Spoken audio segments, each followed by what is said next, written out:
The leaders of the G7 countries were unable to convince United States President Donald Trump to increase sanctions pressure on Russia.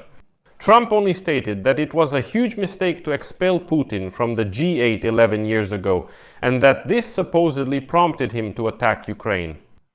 However, the White House has already provided a reason for not imposing new sanctions on Russia.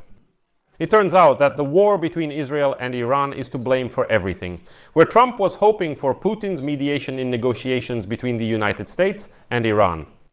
In addition to this, Trump suddenly sent his envoy, Kit Kellogg, to the Belarusian dictator Lukashenko to discuss future peace talks between Ukraine and Russia with him. This only legitimizes yet another dictator alongside Putin. I am Alexei Pechi. Next, we'll examine this situation more closely. But before we begin, I ask you to subscribe to this channel, hit the like button and leave any comment you like.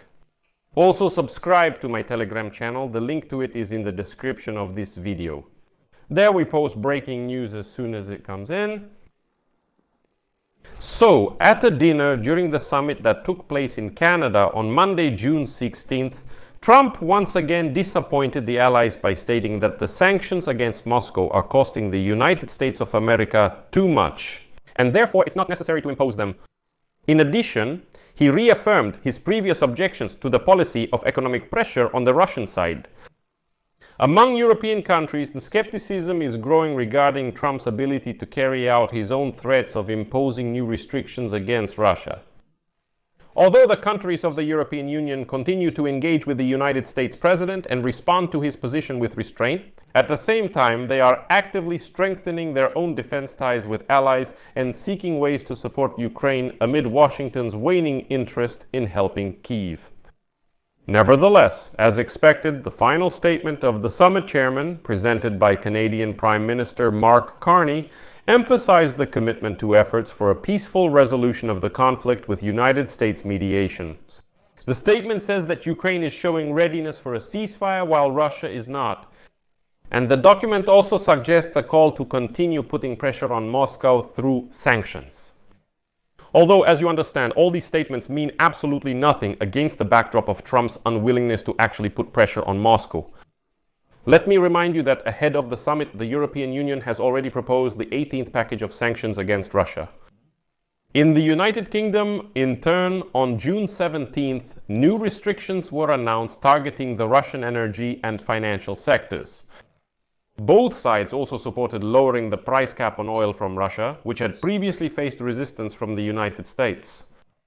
These measures are being discussed amid intensified Russian attacks on Ukrainian territory. According to the Ukrainian side, on the night of June 17th, at least 14 people were killed in Kyiv as a result of one of the most powerful air attacks since the beginning of the full-scale war. Ukrainian President Volodymyr Zelensky called what happened one of the most horrifying attacks. Drones and missiles attacked the capital, residential buildings were damaged, and some of them partially collapsed. Quote, "Such attacks are pure terrorism, and the whole world, the United States and Europe, must finally respond as civilized society responds to terrorists," said Zelensky while in Canada at the summit. Initially, let me remind you, a personal meeting between Zelensky and Trump was planned for June 17th, but the United States President's visit was suddenly cut short. He urgently returned to Washington, citing the need to immediately address the situation in the Middle East. But, as I already mentioned in the previous episode, there was no urgency at all. Because after returning to Washington on Tuesday morning, he only gathered his National Security Advisory Board by the evening. And in general, after arriving in Washington, he said that we still have at least 2 more days to understand how Israel will act. So it seems like there's no need to hurry. But leaving Canada and canceling his meeting with Zelensky, and not only with Zelensky, Trump said, "Oh, listen, I urgently need to fly to Washington. Something terrible is occurring in the Middle East." Remember, it was still June 7th.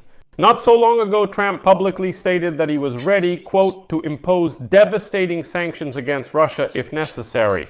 If I see that Russia is not ready to make an agreement and stop the bloodshed, I will use this tool.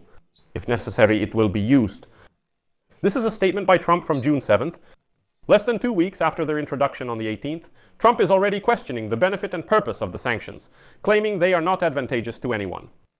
However, as the newspaper reported, citing sources in Congress, the Trump administration is simultaneously holding behind-the-scenes consultations with senators discussing the possible easing of the so-called devastating package of sanctions proposed by Senators Lindsey Graham and Richard Blumenthal. But the paradox is that the White House has already come up with an excuse for why Donald Trump is hesitating and not imposing sanctions against Russia. It turns out that the United States Senate has postponed plans to introduce harsh sanctions against Russia and its trading partners because of the military conflict between Israel and Iran, and also because of the need to pass the large-scale tax cut bill proposed by President Donald Trump. We're talking about the very same one that Trump has been promoting so loudly, and which, by the way, Elon Musk has criticized very loudly. This was reported by the publication Semaphore. And so the leader of the Republican majority in the Senate, John Thune, told this publication that consideration of the bill on sanctions against Russia has been postponed at least until July. Currently, the focus is on Israel and Iran. The delay is also due to the fact that the authors of the bill, Senators Lindsey Graham and Richard Blumenthal, are forced to revise it. That's what I was talking about too. In particular, they are planning to exempt from sanctions those buyers of Russian energy resources who are helping Ukraine. The original version of the bill proposed that the United States impose 500% tariffs on imports from countries that buy Russian oil, petroleum products, natural gas, uranium, and so on. However, as you understand, this could have effectively cut the United States off from some of the largest economies, including allies in Europe who continue to buy oil, gas, and nuclear fuel from Russia. And so, Lindsey Graham, in a conversation with Semaphore, noted that the Senate would have to wait a little, but did not specify any exact time frames. How long is a little? As he stated, quote, "The situation with Iran is changing right now, but that doesn't mean I've forgotten about Russia or Ukraine, not at all. But it looks like they've really postponed it for a long time." I'll add some insider information. The review of this bill isn't just about rewriting the line that says those who help Ukraine aren't subject to these sanctions, but also about lowering the threshold. That's the first thing. And the second is to write the wording so that the word must is replaced with may. In other words, it will be stated that if Russia does not enter into negotiations, sanctions must be imposed against countries that buy oil, petroleum products, gas, and so on from Russia. They want to replace must with may. And then President Trump will have the authority to decide whether or not a package of sanctions may be imposed. But that's not all. It turned out that the special representative of the United States President Kit Kellogg is planning to visit Belarus to meet with the dictator Alexander Lukashenko.